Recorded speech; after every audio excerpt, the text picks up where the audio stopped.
In this video, we're talking about... Last time at the first debate, we had millions of people fact-checking. Our goal is to offer a platform for all ideas. You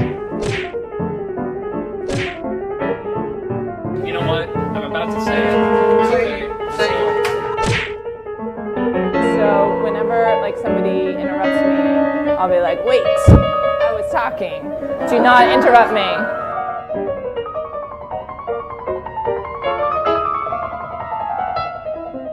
I'd rather not say, but the answer is yes.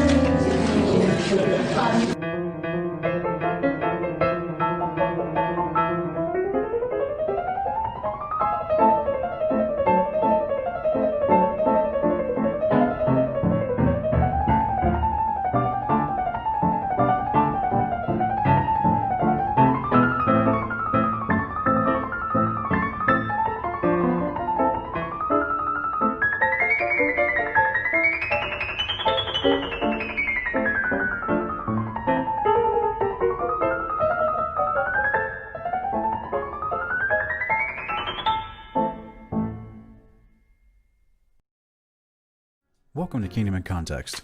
The Creator never intended for us to be confused by His words.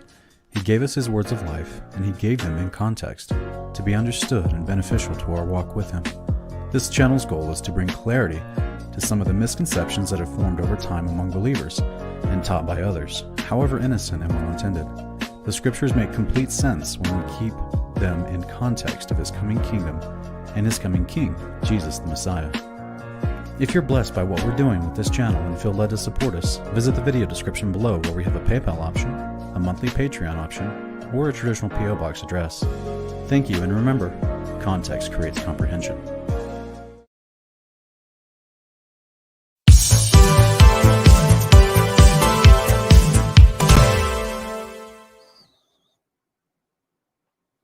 Welcome, fellow brave believers. This is Kingdom Cast. I'm Sean, your host. Thank you for joining me, everyone. And tonight we are going to be diving back into our Investigating Babylon series. We'll be doing part 4, and I'm excited about all of them. But this one was a lot of fun to put together. It's just this is a hot topic for a lot of the world, really, is what we're going to be talking about tonight. But as always, we want to keep it into biblical context. And this is why it's a part of our Investigating Babylon series, because the world has taken this topic and is trying to push a different narrative that doesn't align itself with the biblical context at all. So hopefully tonight, we're going to have a unique perspective on this topic and learn something fun along the way to give us a deeper appreciation for this unique concept of ancient Babylon that we see prophesied and at the rest of the Bible, later called Mystery Babylon. So we're excited to bring this to you tonight, and I hope you guys are excited to watch. We have quite a few people in the chat already, and I appreciate you guys being patient with me. I was having to finish up some things. Had a lot of meetings today. Mama Lou Bear is here. Jeff Shazzel, Miss Marcia's here. AC, Wind Feather, Sean M, Certain End, The Blood Saves, Andrea Coughlin, Mary W. All right, looks like Paul Levi's back. Anthony Sislin's back. Dan V, welcome back, everybody. Earl Rogers, Mr. Bear, Paul the Disciple, Clifton Breedlove, and a whole lot more. Welcome, everybody. I appreciate everyone being here. And hopefully you guys are, yes, Gina, this will be very unique. I hope that it's going to be unique because this is information I've never heard anyone talking about, especially in a related fashion of, how it's possibly related to biblical Babylon. So hopefully we'll give us a greater, deeper appreciation for the Scriptures tonight. And now, as always, guys, I just want to remind everyone that, if you are actually learning something from this, be sure to subscribe, share these, you know what I'm saying? If this is a blessing in your walk, if it's something that you feel is beneficial, you have to share them on social media, and also to give it a thumbs up. That way it pushes it out to a few more hundred people in the algorithms for YouTube. And but when you share it on social media, that's how you get around any suppression. So a lot of stuff that I talk about on this channel, YouTube demonetizes my videos. And now when they demonetize a video, that means not only am I not getting the pennies on the dollar that they would give me, because I average like $4 for every 1,000 views for my videos, which is pennies on the dollar. That's nothing. But when they demonetize it, they actually will, not recommend it anymore as well. So that's why, like, sometimes a lot of my videos, if I have 9,000 people that are subscribed to my channel, and you see a ton of my videos, they don't even get 5,000 views because that's not even being recommended to my own subscriber base, because you just get, I personally think that also due to the content that this channel is also being shadow banned. But in addition to that, even if it weren't being, you would have it being deranked. Is the idea is that the videos are not suggested and recommended because they don't like what you're talking about. So to get around that, you got to share it on all your socials, get the word out, help us grow. I really appreciate everyone for being here and supporting us as you have so far. So guys, we got a lot to cover. I've been gone for a week. We were doing family last week, and I've just been extremely busy with Lighthouse. You probably saw the advert coming in. Guys, be very encouraged. We're going to be, our goal is to begin the beta testing, the beta test launch later this month. And then we're going to go to the, the soft and then the full release. So that's where we've just, hopefully you're excited as we are. But this is a huge project, so it's taking us some time. We want to make sure we get it right when we actually have it available for everybody. So just be expecting something good, because we won't have to worry about talking about demonetization or being deranked or any of that stuff, because we'll just, it'll be videos with good content. We'll be able to grow freely again. So we're excited about it. All right, let us jump right into some of this stuff. Give me just a minute to organize some of this.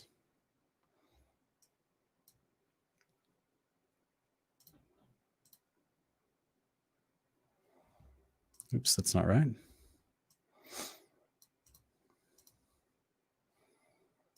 There we go.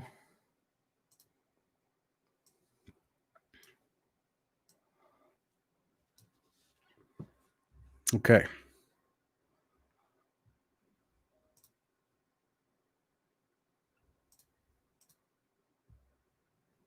All right, guys. Here is Investigating Babylon Part 4.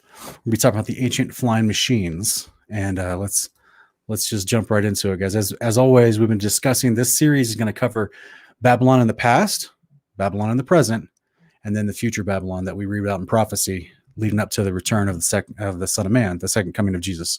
So tonight we're still building a good foundation so we can understand this prophecy that we get to in the future.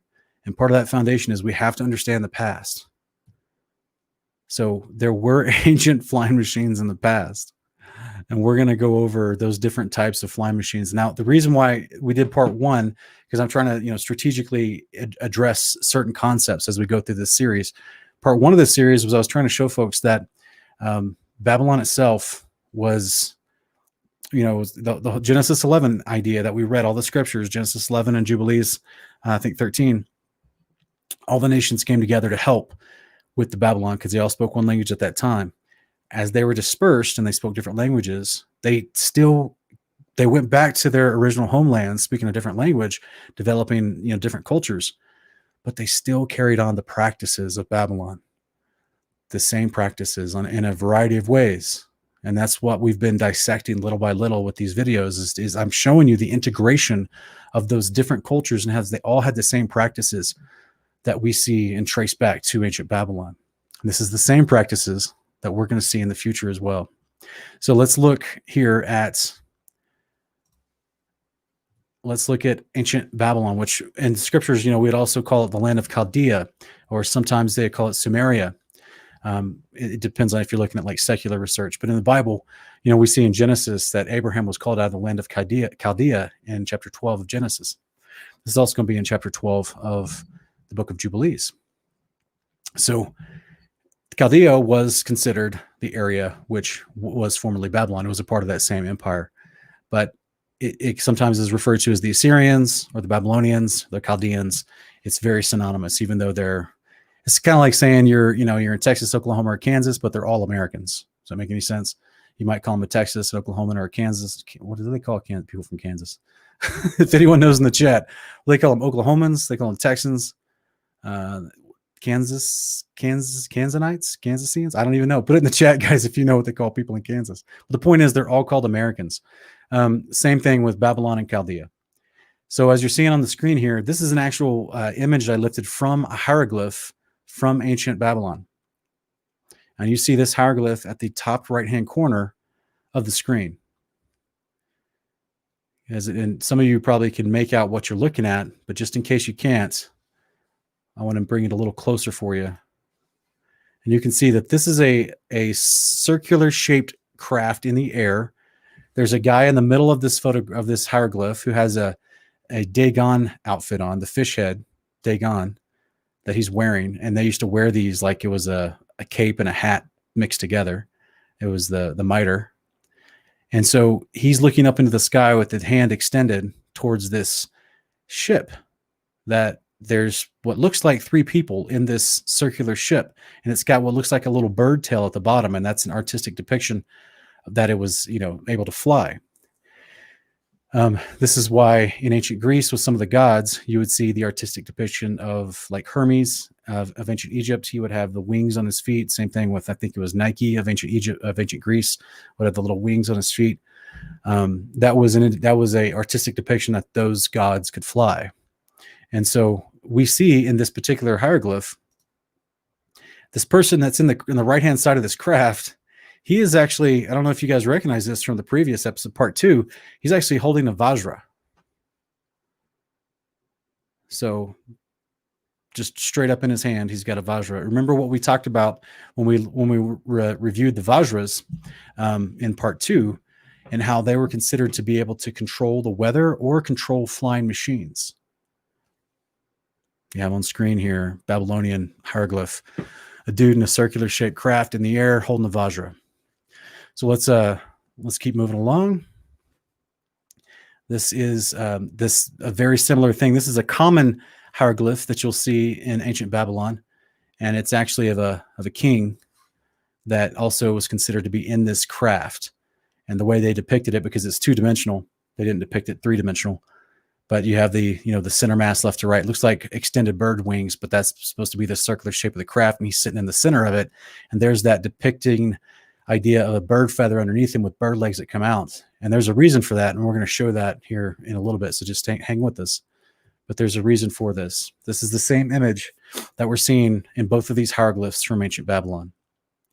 And of course, it was not for the average person to use.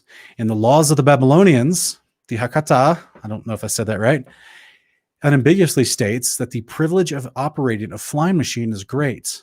The knowledge of flight is among the most ancient of our inheritances, a gift from those up on high. We received it from them as a means of saving many lives. So this is in the Hammurabi, the laws of the Babylonians, Babylonian law code, and other commentary on ancient culture from, it's a deeper study in itself, but this is a quote from their ancient texts. They're literally telling you they had flying machines. Now, this is not aliens, guys. This is not what the History Channel and Ancient Aliens tries to take this information, and they want to impose onto it the narrative of outer space aliens coming down and giving mankind this knowledge. It's not. You don't need all those aliens. As Alex Jones says, they're not from outer space. They're interdimensional. Yeah, it's they're not outer space aliens. They're just simply, like we've talked about before, these are the information that was passed down from the Watchers, the rebellious angels from before the flood, and they picked up on some of this information after the flood, and we went over that in two different times. But last week, as well, in part 3, we went over that as well as we looked at the post-flood giants. So this is yeah, Windfeather, you're right that our Earth's history, I mean, there's so much fun stuff that would help us understand things better. But the people that control history and control the textbooks, they want to push a certain narrative. And so they have to ignore this history. It's all out there, guys. It's all out there to find and research, especially with the internet these days. You just have to be able to, be careful and line it up carefully as possible. So here we have from the Babylonian ancient texts talking about the privilege of operating a flying machine, and that privilege and that ability was given to them as an inheritance from their forefathers and it was, they claimed it was to be made as a means of saving many lives. So let's keep going. If I get my mouse to work. All right, so that was Babylon. Let's look at India. India gets even crazier. Okay, guys, it gets even more obvious. So in ancient India, it's very common and well known that they had flying crafts everywhere. It's very commonly well known, and we're going to go into that. I mean, there is no guessing. There is no, oh, that hieroglyph could have been something else. You're just making that up, Sean. Like, guys, it's literally in their writings. It's everywhere. This was something that's called a vimana, and this is an ancient Indian craft. This particular one's called a shakuna. I don't know if I'm saying that right, but this particular craft, as you can see, it has a schematic. There's a bunch of Sanskrit writing all around it, but there's a schematic on the front lower side of it that you see. There's circular shapes inside made of wood, and that this thing flew through the air, no problem. And the reason why it's showing as a tilt is because that was one of the ways that it had propulsion. So in ancient Sanskrit, the ancient language of ancient India, vimana means measuring out or to transversing. So it literally means to transverse, to go from one place to another. The Bowden professor of Sanskrit at Oxford University in England in 1890, he translated the word vimana as the chariot of the gods, because that's what he understood it to be in all their texts. In one of their ancient texts, it says, at Rama's behest, these are referring to different gods from ancient India, the magnificent chariot rose up to a mountain of cloud with a tremendous din. Another passage reads that Bhima flew with his vimana on an enormous ray, which was as brilliant as the sun and made a noise like the thunder of a storm. Does that sound rocket powered to you guys? You got a bright light coming out of the bottom. Sounds like thunder. Does that sound like rocket power to you guys? Some sort of propulsion system? We're going to go over the possible propulsion systems here in a few minutes, so stick with us. Here's some different depictions of ancient vimanas from ancient India. And in the Sanskrit, the ancient book of Samarangana Sutrahara, I think I said that right, very difficult. It is written, strong and durable must the body of the vimana be made, like a great flying bird of light material. Inside, one must put the mercury engine with its iron heating apparatus underneath. By means of the power latent in the mercury, which sets the driving whirlwind in motion, a man sitting inside may travel a great distance in the sky. The movements of the vimana are such that it can vertically ascend, it can vertically descend, moving slanting forwards and backwards. That was why that earlier vimana we just saw was kind of tilted to the side. It's slanting forward as it's moving through the air. With the help of the machines, human beings can fly in the air, and heavenly beings can come down to earth. Heavenly beings can come down to earth? We'll get to that in future episodes, guys. The Pushpaka Vimana was a gigantic plane the size of a large city, entirely capable of holding unlimited numbers of people, as explained from Professor D.K. Kanjalal's observation of the Matsya Purana. Matsya Purana. I can't say it, guys. I don't speak broken Sanskrit or Hindi. But this was the idea that they had vimanas so large, the larger ones they called pushpakas. And this held a large amount of people. Okay, these are huge. Huge. Yeah, the blood saves. This is something that we're going to talk about, and like I just read from the descriptions of the ancient vimanas, that they could just ascend vertically and descend vertically, and then they would tilt forward as they transversed. So we all know what that aerodynamic maneuvering looks like. We've all seen movies. We've all seen that before. We're going to get to that here in a little bit.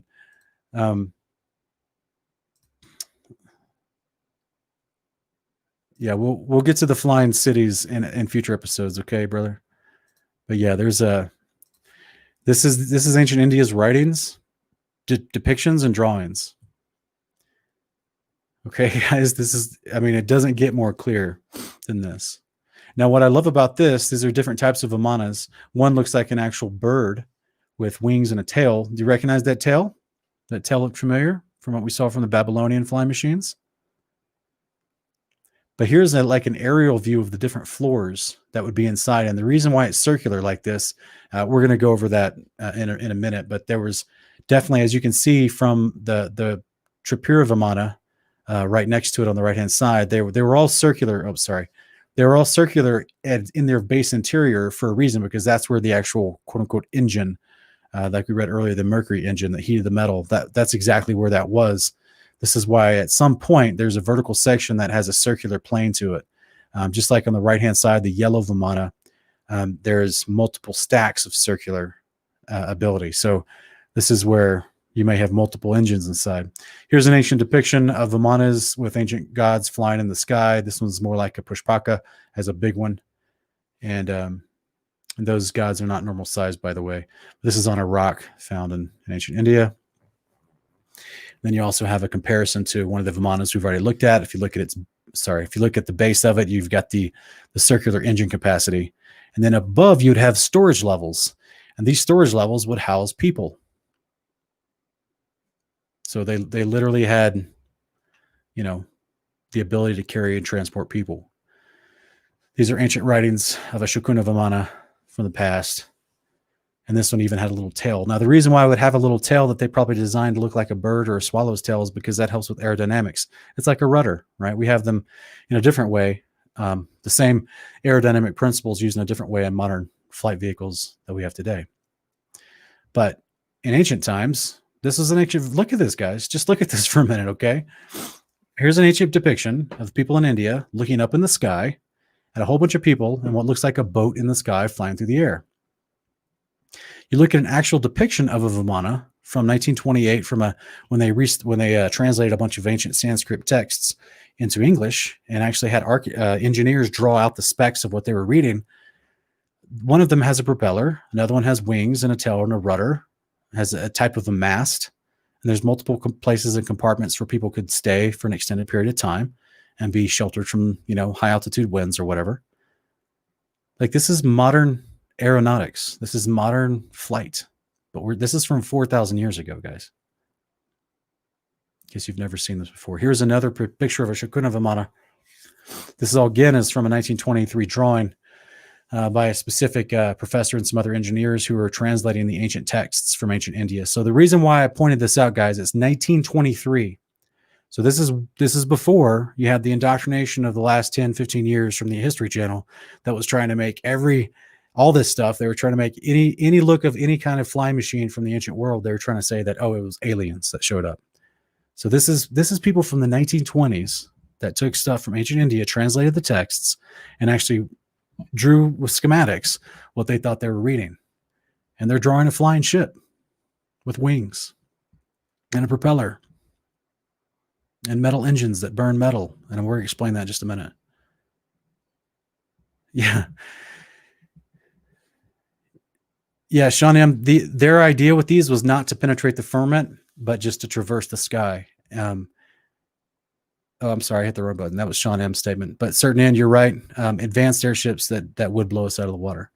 Yeah, as far as we're going to get there, I personally, and we'll see at the end of this presentation, I personally think many of these airships are being replicated today.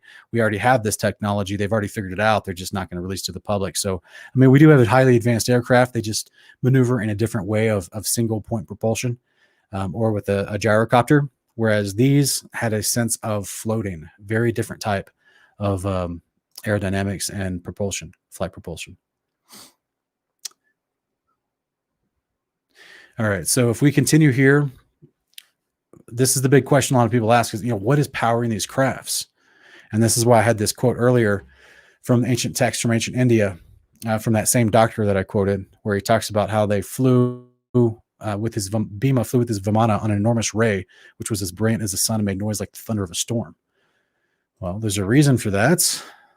And many people believe it was because of cinnabar. So cinnabar is an actual mineral that's extremely dangerous. It's mined in multiple places around the world. And cinnabar is a mercury sulfide. So some of the ancient texts from ancient India, I didn't have time to put them all on screen tonight, guys, but it actually talks about how they would power these crafts with mercury and quicksilver. Quicksilver is also a word for mercury. And also sometimes they would mention honey, which I don't know how they used it. I don't know how that works, but that's crazy. To me, to me, that throws in like a whole different mindset of like a land flowing with milk and honey. So the ancient Indians, they talked about cinnabar and how, because it was basically an elemental mineral that you could mine from the earth, but it held mercury inside of it. So my wife will probably love this portion because she's a rock hound. She's a rock nerd. Cinnabar is the absolute most harmful mineral to handle on the earth.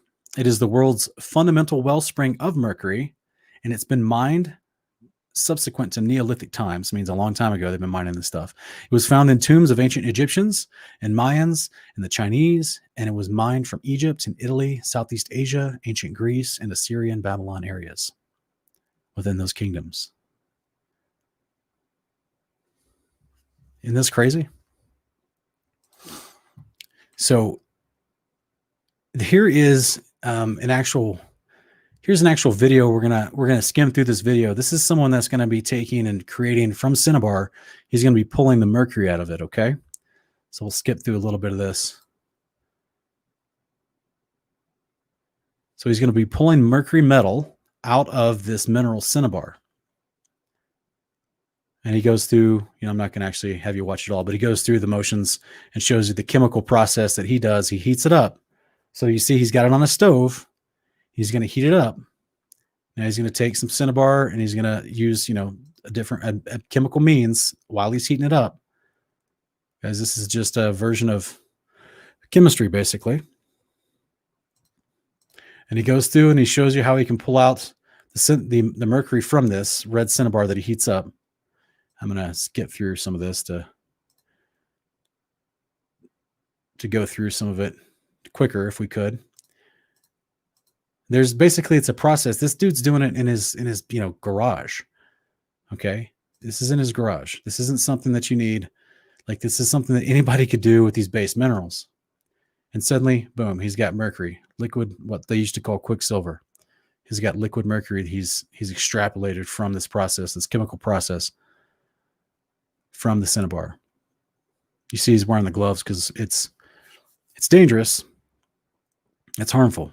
But here he is. He's got it. Taking a picture with his iPhone. So that's wild. Let's see if I can go. 1 second, guys. So mercury is highly combustible when it's mixed with water and ammonia. So think about this, guys. If they're mining cinnabar from the ancient Southeast, which is where India was, also from ancient Egypt, which was what we're going to go into Egypt's version of how they had flying machines as well. Also from geographical areas inside the kingdom of ancient Assyria and Babylon and in Greece. All of these that we've talked about in the past 3-4 weeks, in the past 3-4 series of this episode, where we talked about how they're all connected with their activities, their behaviors. And this is just another one of them. They're all mining cinnabar from these areas, and they all have flying machines. Only ancient India's texts tell us that it was a result of mercury, which we consequently can pull from these minerals in all these areas. But when we know that it becomes combustible, when you mix it with ammonia and water, guys, ammonia, obviously water is abundant. You can find water anywhere, but ammonia is something that you can get naturally from vegetation, from different things in the earth, from animal produce. I mean, like they use it in fertilizers. So it's not impossible to find ammonia back in the ancient days, just like they figured out how to melt down cinnabar and pull mercury out of it. So is this an easier, if anyone's in the chat that works with, in any way in the oil field or oil industry, that works any kind of chemistry of creating fuel or petrol, do you know the process that it takes to create petrol? Because to me, if I have mercury that I pulled from a rock I could dig out of the ground, and then I just had water and ammonia, which are super abundant, and I have a combustible chemical that could possibly produce propulsion, it's much easier than, don't get me wrong, guys. Like I'm asking, if you're in the crowd watching and you know how fuel is made, is these 3 elements, is this easier to make for a combustion to propel a craft than And I don't know exactly how they did it. I'm just taking the text we read earlier. They said they heated the mercury engine and they would heat up the metal. So I don't know exactly how that works, but the description of it sounds exactly like rocket propulsion. So you guys put it in the comments if you know, but I'll just keep going for now. All right. Now it's going to get crazy. If that wasn't crazy enough, we're going to ancient Egypt. Ancient Egypt, guys. They have flying machines too. In fact, in their writings, we have the flying boat of Ra. And this was considered to be the boat that the patron god of Egypt, Ra, he traversed the sky in a vessel. You guys want to remember the word Vamana in ancient Sanskrit from India? It means traversing. And here it is, this particular boat that is in all their Egyptian hieroglyphs that was attributed to the patron god Ra. That's also why the scarab beetle and the sun are above the boat, because that's a part of all that is attributed to Ra as well. And this was called the Boat of a Million Years. Here's an artistic depiction in a museum about it. And if you look closely on the side of the interior, there is actually Ra with, the hawk-headed god Ra with the sun above him. This was a boat with a cabin basically on top of the boat. And what's unique about this is that many of the depictions of the boat, that's the front and the end of the boat have this unique look to it. And I have theories about what that is. I think that could be where the actual Vimanas were. That's where the actual Mercury engines would be placed, in this circular place. You could put them anywhere, especially if it creates a sense of levitation. But this is just from this depiction. This would make sense of how this boat is being lifted and why it's symmetrically being lifted by being front and back of the vessel. So in ancient India, you have a pushpaka. You guys remember we talked about the pushpakas were the bigger versions of the Vimanas that carried multiple people. So this is very similar to a pushpaka from ancient India, is the Egyptian boat of Ra. So we have a very clear architectural connection. And let me go here. Just want to remind everybody before we go into the next phase of this that we are studying these particular videos that I'm doing here. This is part 4. We're still looking at Babylon from the past, but we're going to be going into, I'm going to be teasing some things in just a moment from the present, but I will have entire episodes dedicated to Babylon in the present in the future. Okay. So I just want to remind everybody of that. This is from 2012's movie Prometheus. It's a part of the Alien series of movies. And this was the ship, the alien ship in this movie Prometheus. Does that look familiar to anybody? It's even got some of the same designs as the boat of Ra. And guess what? It flies through the air. This is from a 2017 movie, Alien Covenant, where that same ship is used again with this. It's connecting and docking to this bigger ship that looks like a scorpion tail. And it's about to destroy all the people down below. It's an agent of death from the people that are on it and the weapons it has on it. And this is that ship that's being used, being docked, a ship that flies through the sky. But let's actually, we'll watch a few minutes of it. You see what I'm saying? Because this is actually depicted in the movies as flying through the sky. Do you guys see that at the very beginning? What is, like it rode on a ray of light, just like the ancient Vimana description from the ancient texts of ancient India. It flies through the air. It's going to dock with this other ship. These people are looking at it. They're like, whoa, what is that? It's going to dock with the other ship. Yeah, so just to show you, that is the idea.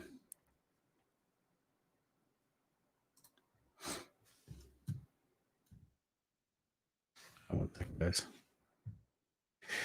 All right, so that's that movie obviously is science fiction, okay, guys? Here's real life, modern day aeronautics, advanced aeronautics. This is the Air Force in the 1950s producing a craft, circular in shape, And this is real life, guys. This is when we see modern day activities matching ancient descriptions from artwork and from texts.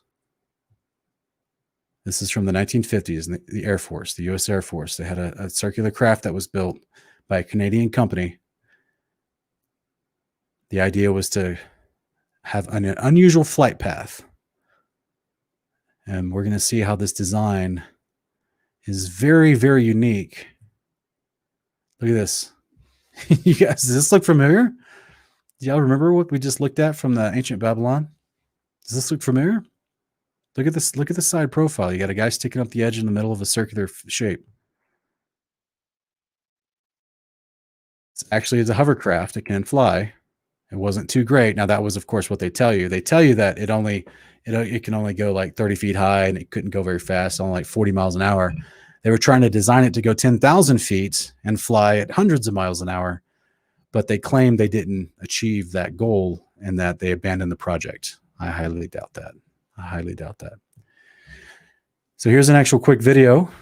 We can watch some of their testing, basically, of this craft, just to show you that this thing is not touching the ground. Literally was designed and put together for vertical takeoff and landing, and to reach high speeds. And they did all kinds of tests that they actually filmed for us to watch. This doesn't get any more obvious, in my opinion. This is right in our face. They released this to the public to be seen. And this was in the 1950s. You think they have anything better now? I do. So this is a 1996 craft, or 1988 craft of a flying car with the exact same shape and design. This was reported by Dan Rather on CBS. I would watch anyone other than Dan Rather. So this is a science expo showing a blimp-like structure. We all know what blimps are. Those are not difficult. And there's other ancient vehicles in ancient India that look like blimps as well. But this particular one was showing you that this particular video we're watching, this news report, is trying to explain and show how this just a local inventor, he created a flying car with this same circular design with multiple engines. And let's see if I can skip ahead to some of the other tracks here. So if you saw this thing flying around, what would you think? If you're someone in the past and someone just jumped in this and took off and flew to the next town, just like the ancient text says, it'd be a great responsibility to use one of the flying machines. And yes, Dennis Love, yes, that's propeller driven. Absolutely. This is why I read earlier from the text from ancient India that they had they were heating up the metal, using it with the mercury, some form of combustion that was creating the propulsion for them. So yes, and this is, I was also showing the circular design of the ancient Vimanas and how they were made with different compartments. What was in those compartments? What was the actual mercury engine that was being used within that circular design? No way to tell.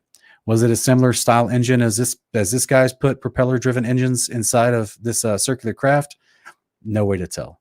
The ancient texts that were translated in 1923, they actually had literal propellers on the outside. Did they ever try putting those propellers on the inside? Hard to tell. But ultimately, this is a very interesting concept because we're bringing into the present a similar aeronautic design for flight that we see in the ancient past. So let me stop right here and we'll go to the next. So look, just check this out, guys. This is from the 1950s craft. You have up here at the top, ancient Vimanas from ancient India and a flying machine of some sort from ancient Babylon. This is the circular fashion in both occasions from India to Babylon.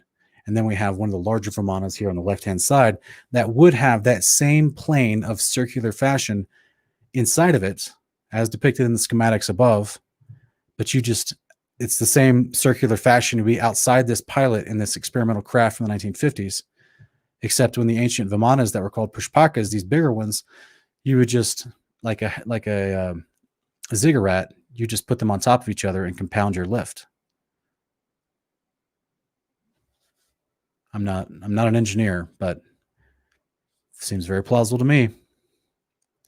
So plausible that the Air Force is trying to replicate these concepts.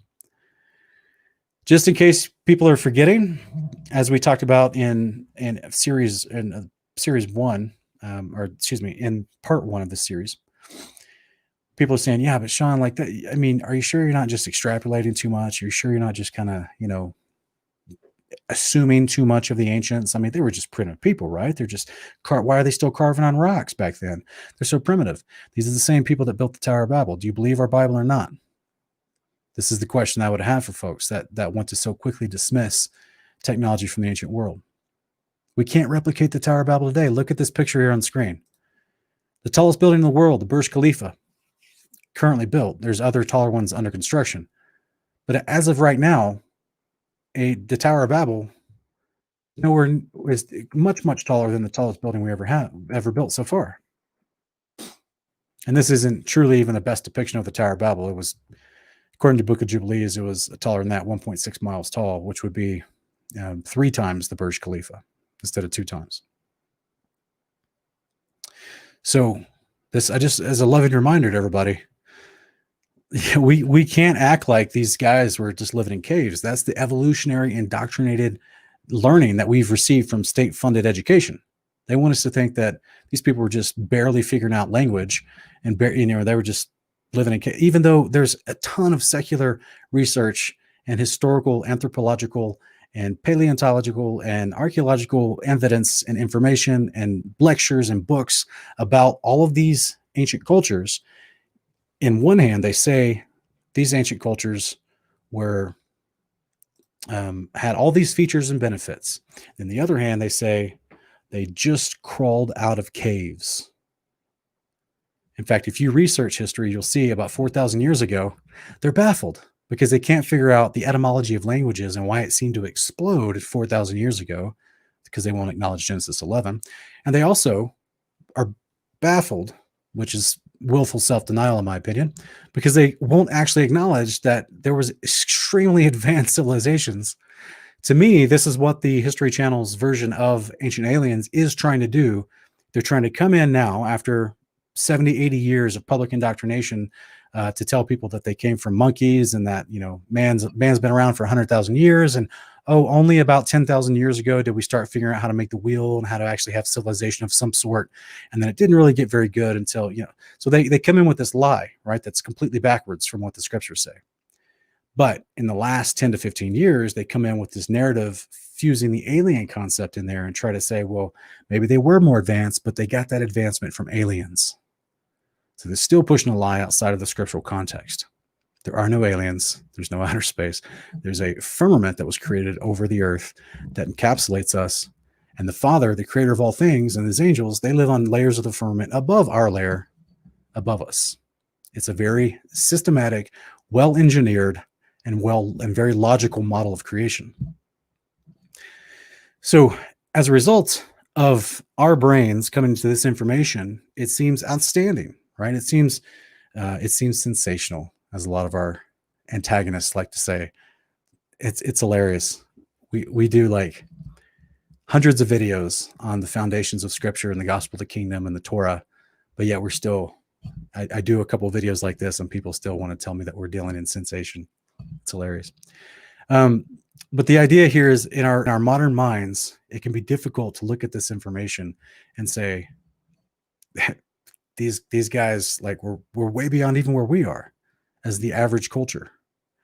Yes, we have indoor plumbing, we have air conditioners in our car, right? We have that, but the ancient people had their own versions of technology, and some of them far out exceed ours. This is one of them. They had flying machines. So yes, we have flying machines. Don't get me wrong. We have very sophisticated flying machines, but I challenge you that they had them much longer than we've had them, and they had them very early on in history. We're talking a couple hundred years after the flood of Noah, which is wild to think about, because what are we talking about now? We're talking about them having the architectural prowess and engineering and sophisticated intelligence to build a building that's bigger and stronger and more massive than we've ever constructed in modernity, as well as they had flying machines possibly flying around that building. So this is why, at the same time, you have Abraham. He's out there. One second, guys. Let's see if I can get this going. Okay, sorry. You have Abraham. He's out there living during the midst of all this stuff. The patriarchs that we read about in the Bible.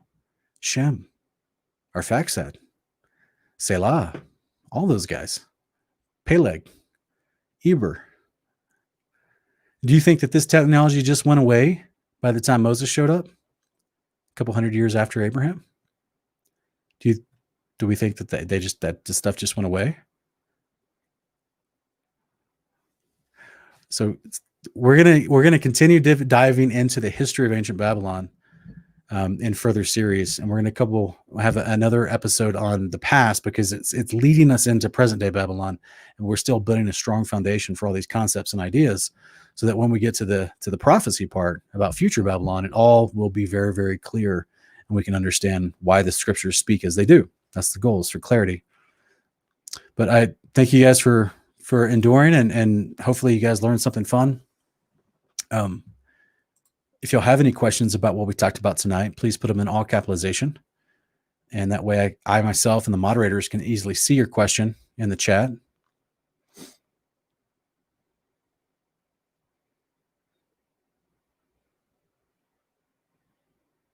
Sean N is asking, didn't Zeus travel in a flying ship? I didn't find anything, and I've never seen anything from ancient history. The Greeks themselves, they just referred to their gods as being able to fly. But me personally, from the scriptures, I would attribute the character of Zeus to the character of Ra from ancient Egypt, according to the way they're described and everything. So yes, technically, you remember, if these cultures are the same people, they're just depicted as rulers of different cultures and called by different names because those different cultures speak different languages. Yes, then the Zeus character will be likened to the Ra character, and possibly one of those Babylonian god characters in that flying machine as well, who had the Vajra in his hand, just like Zeus has the Vajra in his hand. All the same peoples, all the same characters. So yeah, he would have a flying machine too. But the ancient Greek myths and the writings about the ancient Greek gods, they don't really specifically, as far as I can remember ever seeing, they don't specifically talk like the Indians or the Egyptians about them having specific vessels to fly in. They just said they could fly. They would just say how the gods could fly, but didn't describe how.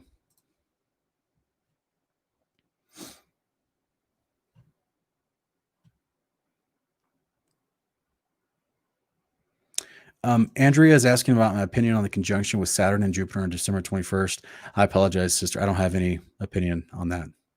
I personally don't follow that type of information. So I apologize. I don't have an opinion on that for you. Josh Patzik is asking, do you think the Tower of Babel is a huge flying city? No, I don't. I think it's a literal tower, like Genesis 11 says, that they were trying to build in height to reach the firmament. But we are going to go into the larger flying concepts of the ancient world that in future episodes. So stick with me. Plasos Platos is asking, do you think cymatics was instrumental in their technology? You know, be honest with you, brother, it could be. I just don't know the actual science of it. But yeah, it could be. It's a fascinating science of sound frequency. And yeah, I've never seen a good experiment that would show me how it could be, but I wouldn't put it past it, because it would seem to have a place somewhere, especially when you start getting into the idea of levitation. Timothy Ward is asking, what about the flying machine from Ezekiel? If you, I actually did a whole thing on Ezekiel's wheels. So if you would go to my Morning Cup of Context, and if there's any moderators in the chat tonight, if you guys have a chance to just go to my Morning Cup of Context playlist and then link that in the chat, I really appreciate it. It's my Ezekiel's Wheels presentation from Morning Cup of Context. And Timothy, I go over that for like 45 minutes. I think you'll like it. I go over the language and the Greek, and I try to break it down, and I think it'll be a benefit to you. Also explain stuff from Enoch as well. So I think you'll really enjoy that. I apologize. I'm not giving you a specific answer because it's not specific. I have to show you the breakdown of stuff. It's a whole video in itself. So that's why I'm not trying to skirt your answer. I've already addressed it. I've just done a whole video on it. So hopefully it's a blessing to you. It's in Morning Cup of Context playlist, Ezekiel's Wheels.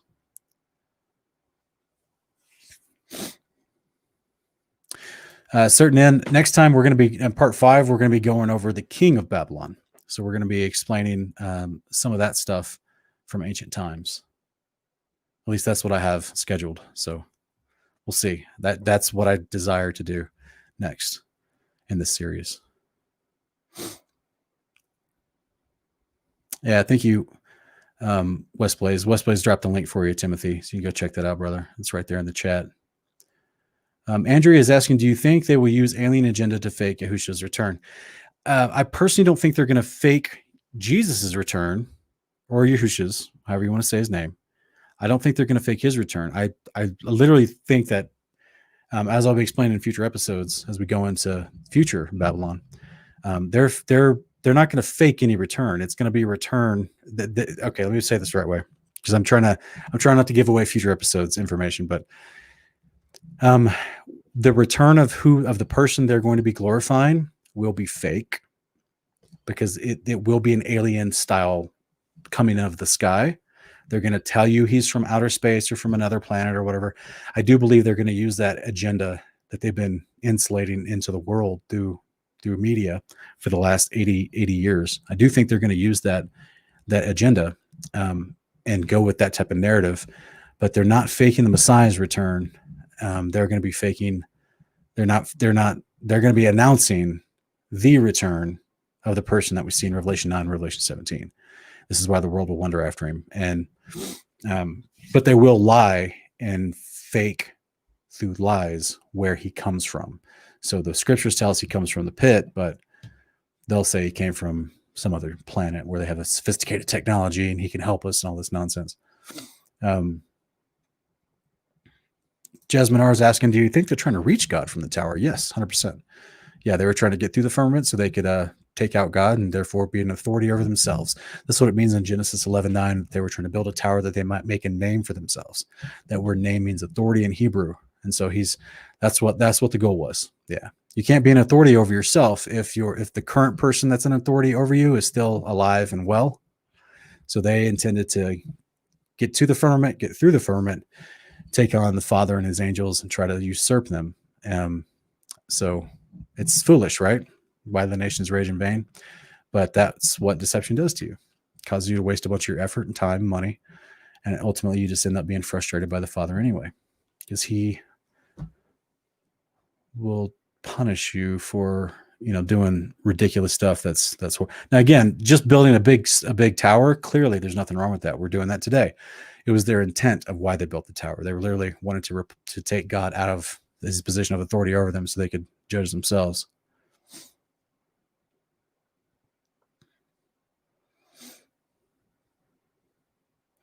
Anne Marie is asking about my opinion on the mud floods. Guys, it was the flood of Noah.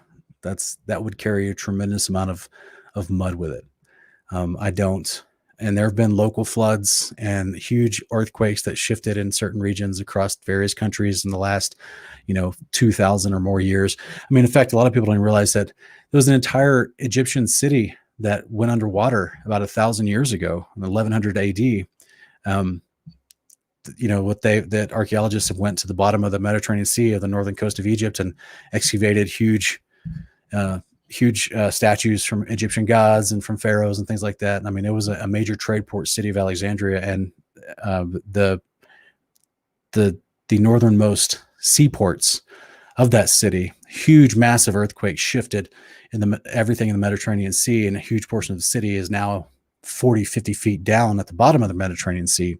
So point is, things like that have happened all throughout history. There's still pyramids off the coast of Japan that are massive, massive pyramids that are underwater right now.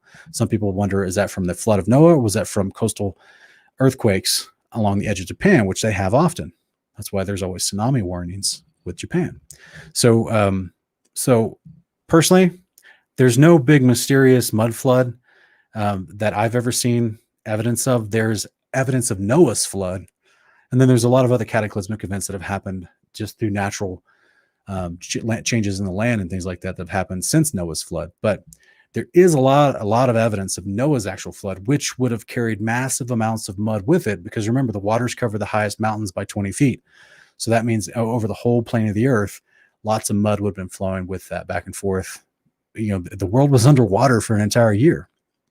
So just like if you see the bottom of an aquarium, you see fish and things move along the bottom of the aquarium, it kicks up dirt and dust, and then they resettle. You'd have had a lot of that happening as things were continuing to shift during the year the earth was underwater. So yeah, those are my thoughts on what people are pushing as mud flood.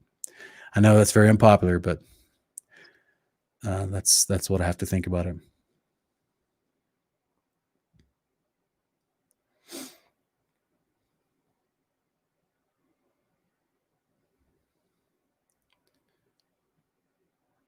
Certain end, I'm not sure. Certain end, I'm not sure if you're asking me. I'm not sure what verse you're going off of. I think it's the one in Daniel, but God,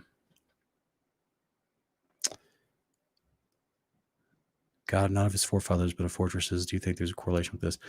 Well, yes. I mean, I'm going to go into that when I go over the king of Babylon and stuff. But yes, it's ultimately he's not going to worship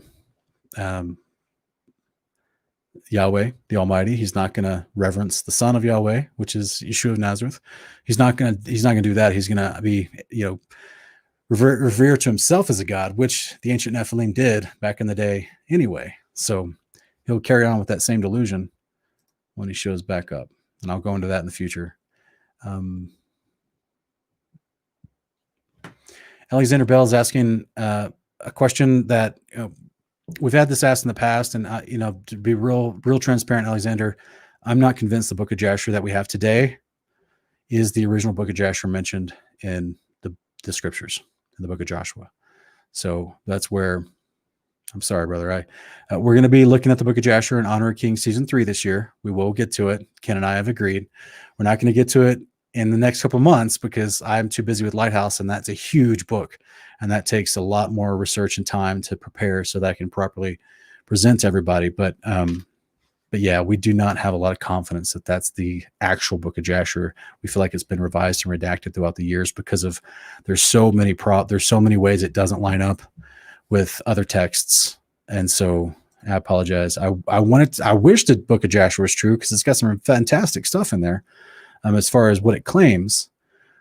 But I would suggest that some of the stuff in there, you can surmise from the other scriptures if you just study them deeply. But that the modern day version of Jasher, I do not have a lot of confidence in.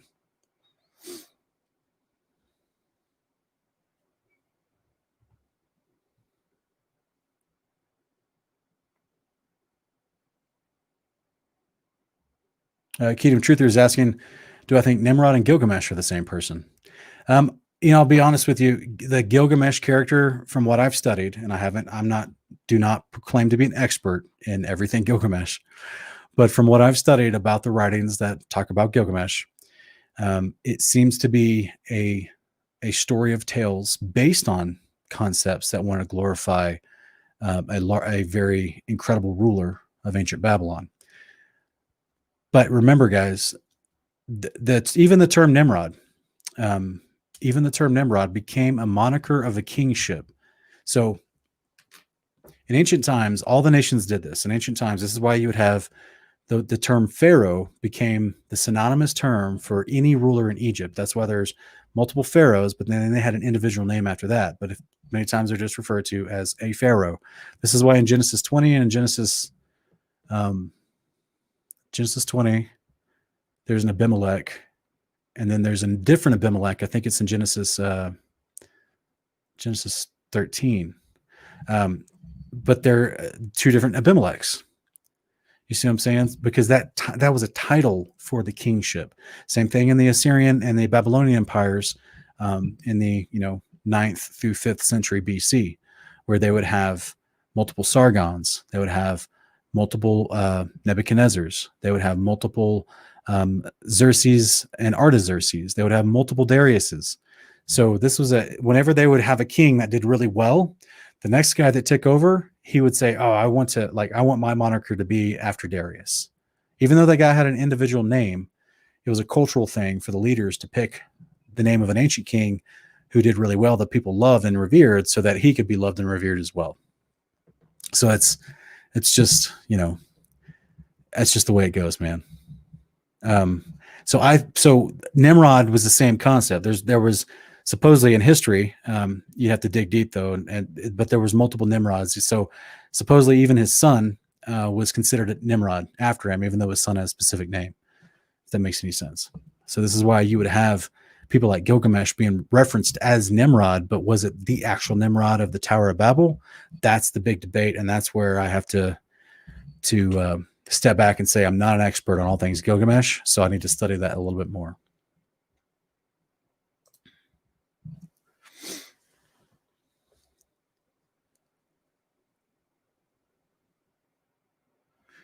Royce Bell is asking about who are the ones the Father tells us to be fruitful and multiply there before Adam was created? ? No, that's the same people in Genesis 1 that we see in Genesis 2.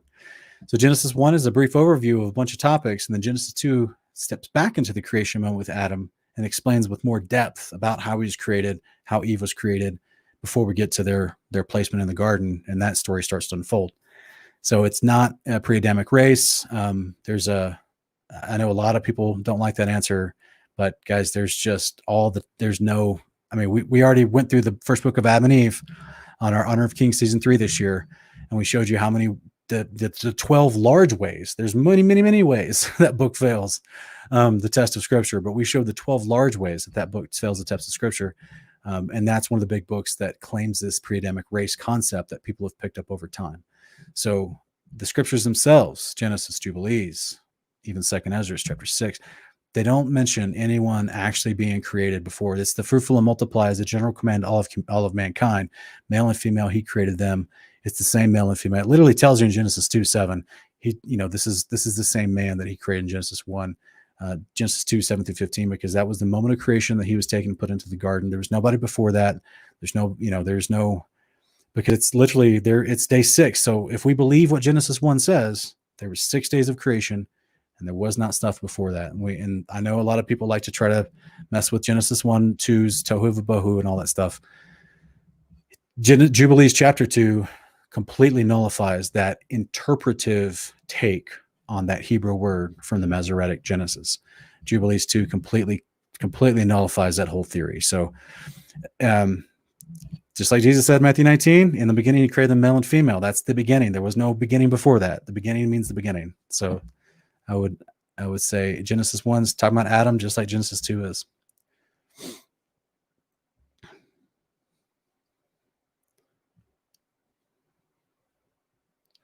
All right, guys. Appreciate everybody. There's a lot of questions in here tonight.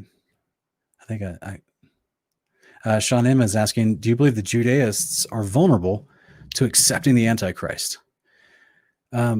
Personally, anyone that rejects the Father is vulnerable to being deceived by the Antichrist, in my opinion. And so I can't speak for all Judaists, but with the common vernacular, people that call themselves of Judaism do not accept Yeshua of Nazareth as the Son of God or the future King of Kings and Lord of Lords. They do not accept him as that role. They do not think he was sent by the Father of Yahweh of the Old Testament. So if they're in that category, I know there's Messianic Judaism, but if they're not Messianic Judaism and they're in the category in the modern vernacular and modern cultural usage of the word Judaism, that means they reject the Son, which means they reject the Father. This is why Jesus said, if you reject the Son, you reject the Father, because the Father sent the Son. John 4:14. That is just the most fundamental baseline of our faith and our discipleship in Yeshua, is understanding this timeless tale, even from the book of Enoch, chapter 105, the Father and the Son. Chapter 46 and chapter 48, the book of Enoch as well. It's the Father and the Son. It's been there from the beginning, the Father and the Son. This is what is expounded upon in multiple passages in the Old Testament, the Father and the Son. So for them to reject the Son, if you reject the person that the Father sends to you, then you've rejected the Father's authority, because you're rejecting the message that the Father gave to this guy to come to you. So anyone that rejects the Father will be susceptible to being deceived by the Antichrist.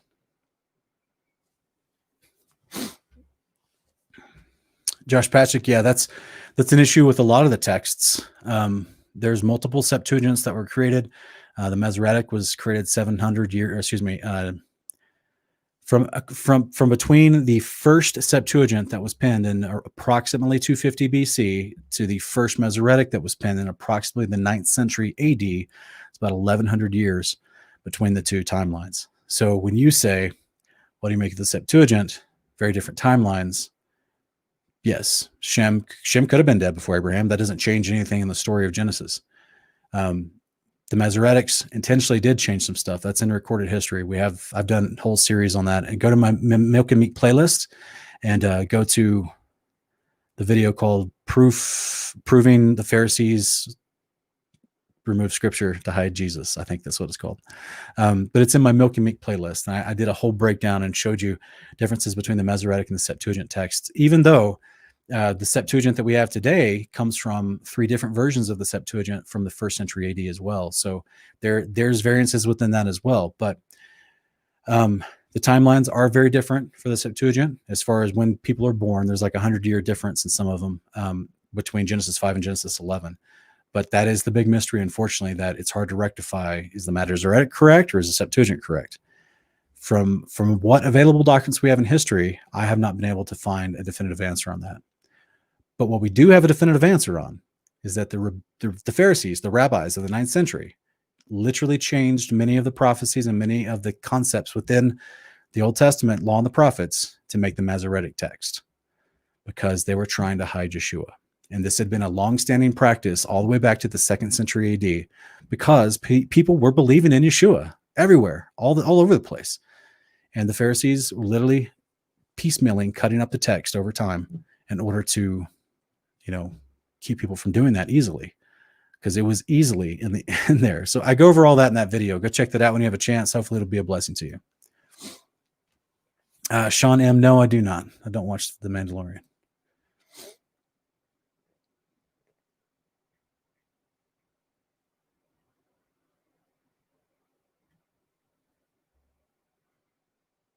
Oh, thank you, West Blaze. He put that up there for people to go check out. Kingdom Truther, I'm not sure exactly what you're asking specifically, like the context of how you're asking this question. I apologize, brother. I don't know. I mean, it depends on who. I don't know the people that you're hearing this from. I don't know how they're using the term Godhead. So that could have a very specific context to it. And unless you have a specific question, more specific than this, I apologize. I'm not trying to be difficult, but it sounds like you're wanting me to address a very specific argument you've heard, and I don't know the details of that argument. So I apologize, brother.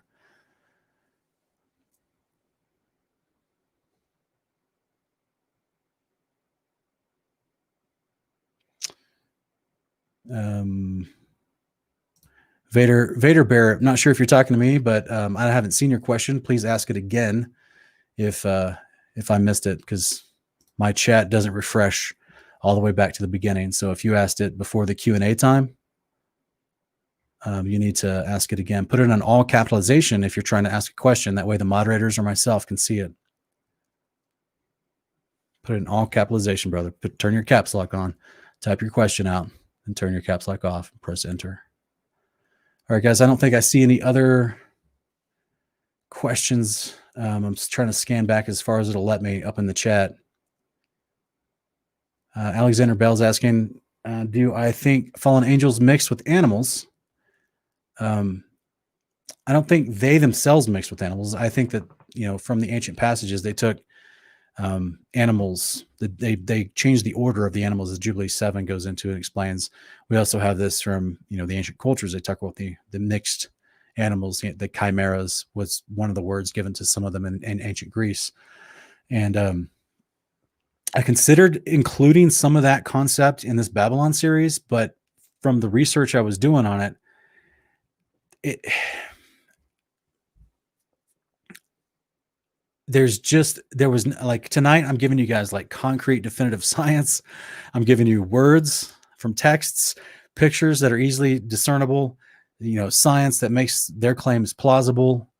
But from, even though I 100% understand gene splicing and modern science today with the transhumanism concept, they are talking about this is the transhumanism thing is something we're going to be going into in present day Babylon series. But the ancient chimeras, where they mix the animals together, was a mixing of the animals themselves, not the actual fallen angels using their seed inside the animal.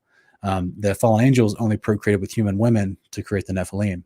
So to answer your question, no, but there was a mixing of the orders of the animals themselves inside the animal realm. Hopefully that's a understandable answer for you.